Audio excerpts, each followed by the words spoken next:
What's up, guys? TJ Kosen here. We're out in Mesquite, Texas.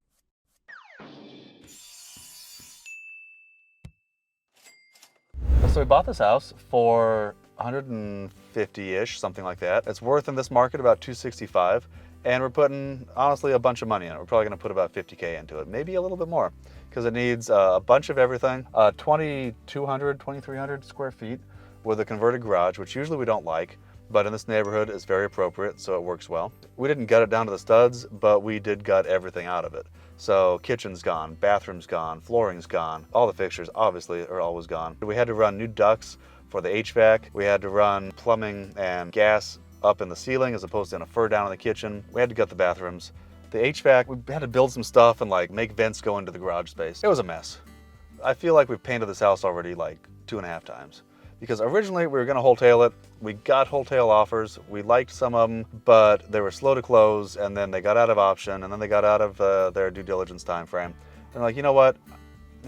Screw this. We'll just get it done. We'll blow it out ourselves and do our thing with a reno. So we're making it nice. Let's go inside. We're almost at the top out and wrap up phase, which is nice because that means eventually we're gonna get paid, hopefully. Because right now we're paying out. That's a lot of money. Going broke here. For more money, like my stuff, so I make some YouTube money. All right, let's go. Let's see what we got. Basketball hoop, definitely a keeper. Yeah, it's a value add. We're gonna spray paint the bottom, so it's all one color though. We're gonna clean it up. So we painted the outside. We're gonna do a roof last, and obviously we're gonna do some paint touch up on the outside when we're wrapped up. But on the inside, here's what we have going on. Not my favorite functional thing, walking into the staircase. It's not the best. But you buy a deal because it still makes sense, and you deal with the functional stuff that you can fix, you fix. The functional stuff you can't fix, you don't fix. And the functional stuff that you can fix, but it costs a lot of money, you do a kind of a risk-benefit analysis on whether or not you want to fix it. In this house, functional, probably could fix. Like, I don't know, maybe we could turn it like that way or something. But that's a pain in the butt. At this price point, not worth it. Higher price point, probably worth it. Let's go and take a look. Kitchen right over here. Decided to go with the gray bases and then the white uppers, change it up a little bit. Had a bit of a boo-boo. So when we measured, we got a 36-inch sink base here and then dishwasher here. And I thought we had a spacer spaced out enough this way. Turns out I was off by about 2 inches. So we're changing this out. Gonna put in a 30-inch base here, put a spacer here and a spacer here, and then the dishwasher here. So now we got to order another cabinet, and now we got to repurpose that guy somewhere else. But how many rehabs we got going? 7, 8, 9? Yeah. Something like that. And a trailer park now, too. And a trailer park. And self-storage. We got somewhere to put that, I guarantee it. Garage conversion, right through this way. The flooring is luxury vinyl plank. So this is something that happens too often, guys. Even with this much experience, you shouldn't have this happen, where your old base trim is a different profile than your new base trim, so now you gotta touch up some drywall. It's not that big a deal, it's just obnoxious. I remember what it was. We had trouble getting from our main supplier our higher profile base trim. And I didn't think about that bumping into this house to get our base trim from a different supplier, because that's how the supply chain's all screwed up. So we're kind of taking what we can get on some of this stuff. So that's a bummer, but we'll fix it, not a big deal. Nice closet space. This is like a second master or something like that, maybe. And let's cruise through here. Let's see what we got. Downstairs bathroom, right over here. You might have seen this tile before from other fantastic videos in our YouTube channel. If you haven't seen this tile before, it's probably because you haven't watched enough of our videos yet, because we use it a lot. So go down there in the comments. Hold on. Yeah, don't touch nothing, it's wet. And watch one of those other videos. You could save a life by watching a video. Get financially educated, save a life.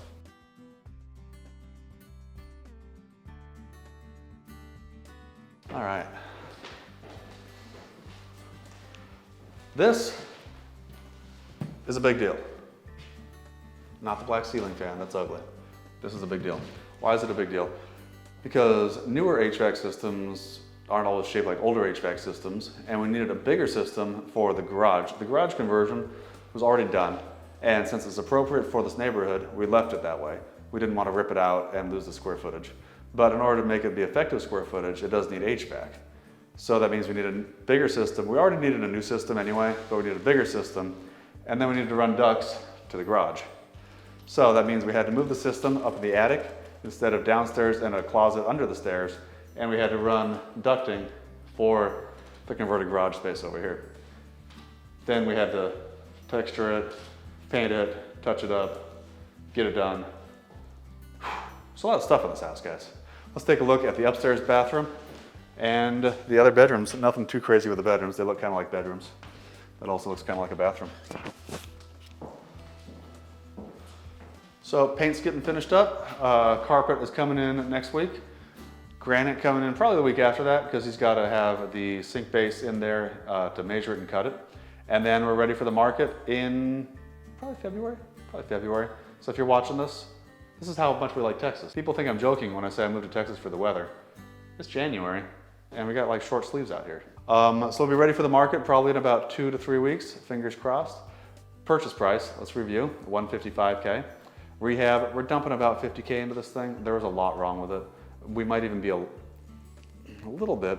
Target sales price, we're shooting for as high as $275, but a couple things that we don't like about it might bring it back down just a little bit. One is it doesn't have a formal master bathroom bedroom combo. The room over there with the fur down, or the chase actually, is the master, and it's got a great closet space, but no attached bathroom. So that's a bummer, but we do have 2 bathrooms. And then the second bummer is that staircase right by the front door. So for properties like this, what we want to do, because we're good square footage, there's plenty of nice comps, we want to price a little below where we think full ARV is, and then get a ton of showings, 20, 25, 30 showings potentially in the first weekend on the market. The market's still hot. Texas, warm, but the real estate market's still hot right now. And hopefully get bid up to that 270, 274 price range, somewhere in there. So we'll see how it goes. I think right now our pricing strategy is either 264 or 269. We're gonna take a look at the comps in a couple weeks, see where we're at. There's a couple pendings we wanna see where they end up going final all the way with. And it's not a bad spread, right? It's better than a real job, I think. I don't know, I've never had a real job. I should get one just to see how it is. I'll see you guys later, bye.